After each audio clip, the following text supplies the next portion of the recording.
రీసెంట్గా union minister Jitendra Singh గారు sickle cell డిసీజ్కి క్రిస్పర్ బేస్డ్ జీన్ థెరపీని లాంచ్ చేశారు. ఈ క్రిస్పర్ బేస్డ్ జీన్ థెరపీ అనేది ఇండియాలోనే ఫస్ట్ ఇండిజినస్గా డెవలప్ చేసిన థెరపీ. దీని యొక్క నేమ్ చూసుకున్నట్లయితే బిర్సా 101. బికాజ్ రీసెంట్గానే మనం ట్రైబల్ ఫ్రీడమ్ ఫైటర్ అయిన బిర్సా ముండా 150th బర్త్ యానివర్సరీని సెలబ్రేట్ చేసుకున్నాము.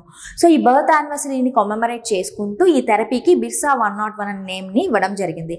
మోస్ట్ ఆఫ్ ద ట్రైబల్ పాపులేషన్కి ఎక్కువగా ఈ సికిల్ సెల్ డిసీజ్ అనేది ఎఫెక్ట్ అవుతూ ఉంటుంది.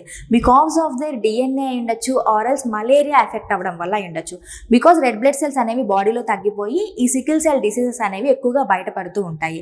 అయితే ఈ థెరపీకి టెక్నాలజీ పార్ట్నర్స్గా Serum Institute of India and CSIR IGIB ఉన్నాయి.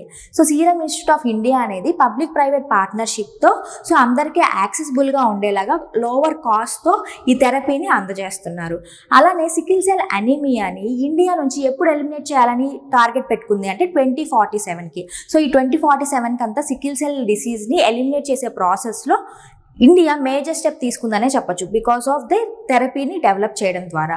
అండ్ అలానే ఆత్మనిర్భర్ భారత్లో భాగంగా ఇండియా అనేది ఒక మేజర్ స్టెప్ తీసుకొని world class and cheap and best థెరపీని అందజేస్తుంది ఈ థెరపీని డెవలప్ చేయడం ద్వారా. సో లెప్రసీని ఇండియా ఏ ఇయర్లో ఎలిమినేట్ చేయాలని టార్గెట్ పెట్టుకుందో కామెంట్ సెషన్లో చెప్పండి.